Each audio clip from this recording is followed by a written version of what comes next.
Hi everyone, welcome back to Lifting the Lamp, and welcome back to this video series on being spiritually tested on the path.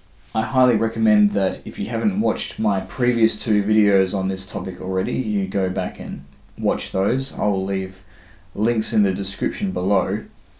The purpose of this video is going to be to address some of the misconceptions that people have about what it means to be tested on the spiritual path, some of which can be very harmful, and also just some tips to better understand the meaning of the tests, how to make sense of why this is happening, because it can be the difference between having a very negative outcome from these challenging situations to eventually being able to get a very positive outcome out of them.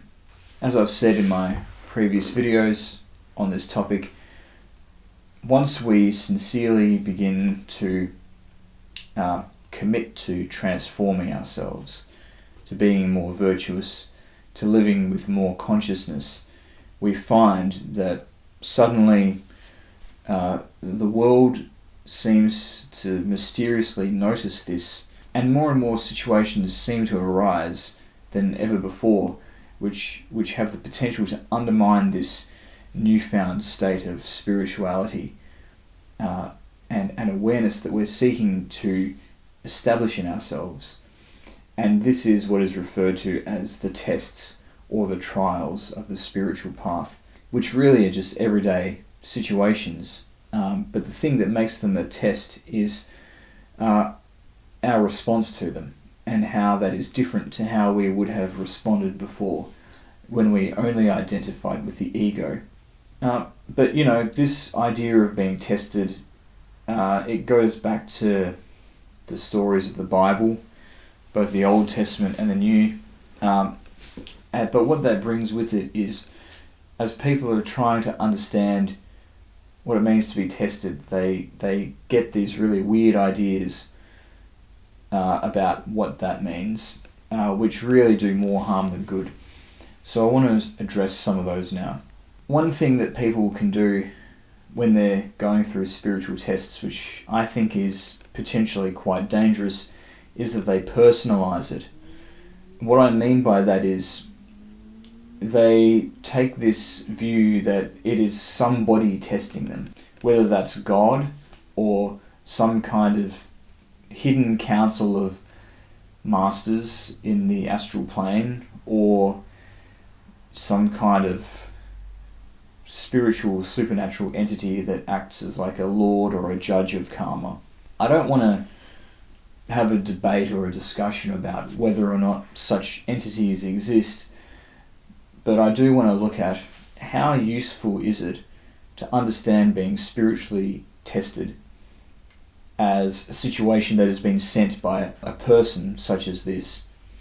I would say not very helpful at all, because when you think of it that way, really what it becomes is that the tests are like a kind of bizarre, cruel kind of hazing ritual that these spiritual beings are putting you through, and you become like the ant under the magnifying glass of these entities. And that can have a number of different side effects. One thing is that it can cause you to take the feeling that you're being tested very personally, because if it's a personal being that is doing it to you, then it can seem like a person-to-person interaction and a personal attack against you. And so you can start to build resentment towards the situation, being seen as like a cruel kind of a ordeal or a cruel punishment even. You build resentment towards your situation because you don't deserve this. There's somebody who has the power to make this not happen to you, and they are letting it happen.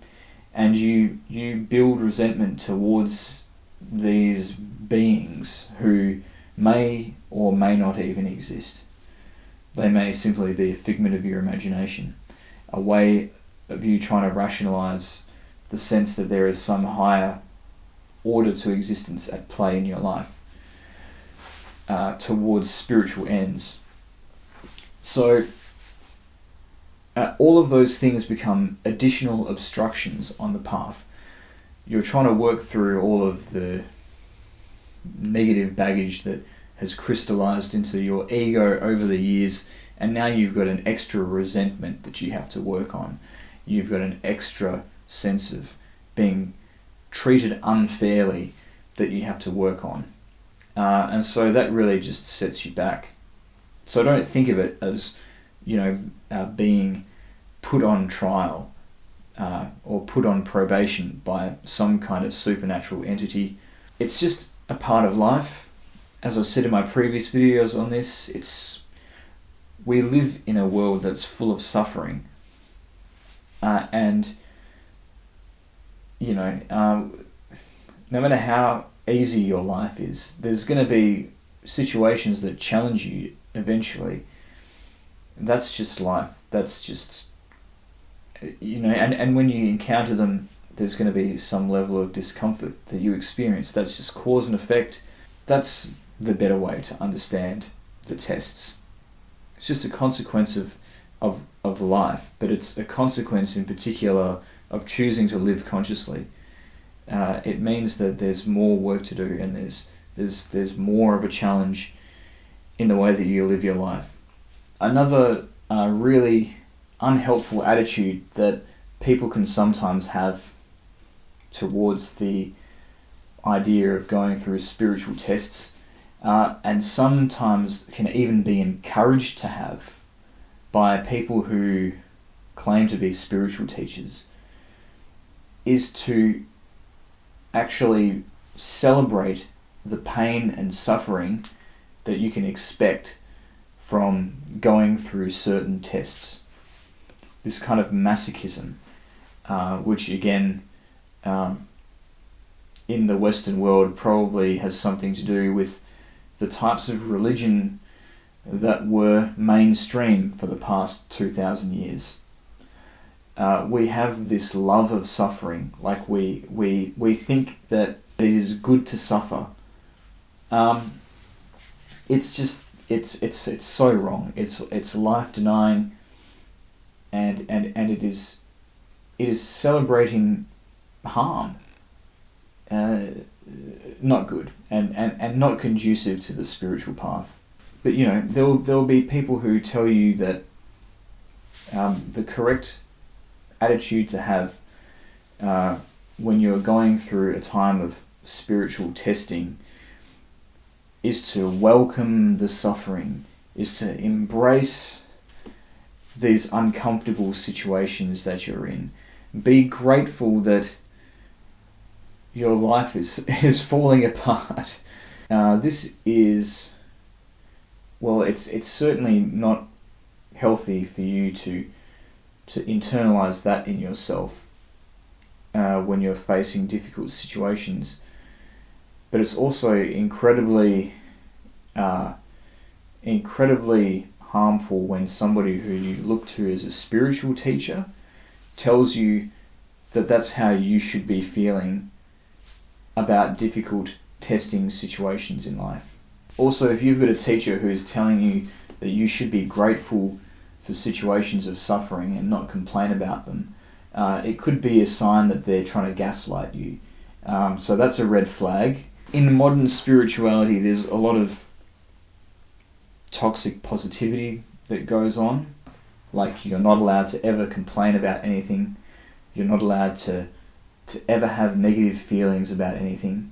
And all of this sort of nonsense. That's what we call toxic positivity. It's actually repressing negative feelings that we're trying to feel for a reason, and if we push them down, it's just going to exacerbate them further. One who is wise understands this. And this is also related to the phenomenon of spiritual bypassing as well, of refusing to confront the fact that actually we're not happy that something happened to us, by just dismissing it and saying, well, it's all just serving a higher purpose anyway, so it doesn't matter, I don't need to think about it, I just need to do my mantras and do my breath work and just think about love and light. But the spiritual path is not always love and light. The very fact that we are going through these tests should be testament enough that the spiritual path is difficult and involves a lot of shadow work.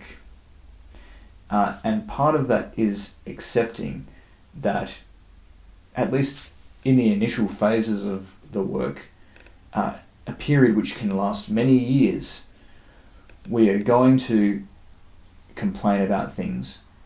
When we encounter difficult situations, we're not going to like it. We're going to want it to stop, and we are going to find it very hard to break out of patterns which make us suffer even more by dwelling on the bad things that have happened to us. That is just a part of life. That's who we are, and we need to just accept it at first. Because if that wasn't who we were, we wouldn't need to engage in this work. We wouldn't need to go through these tests. So don't feel bad about it. And making people feel bad for feeling bad creates a great amount of shame and guilt. And so you've created another thing that needs to be eliminated, another thing that needs to be overcome by creating that sense of shame. But it's just not necessary. When you've been doing the work on oneself for years, you may very well reach a point where you know that you're going to be tested, because life is life, and the majority of the human race is completely stuck in their ego, and you have to have interactions with those people every day. But you will reach a point where you actually look forward to the challenge of having those interactions and transforming them with your consciousness, because you know it's the only way that you're going to keep developing on the path and keep refining your personality. But it takes a long time to get to that point. It's a bit like when you go to the gym, and if you have been out of shape for years and you start working out again and you try and lift the heaviest weight that you can,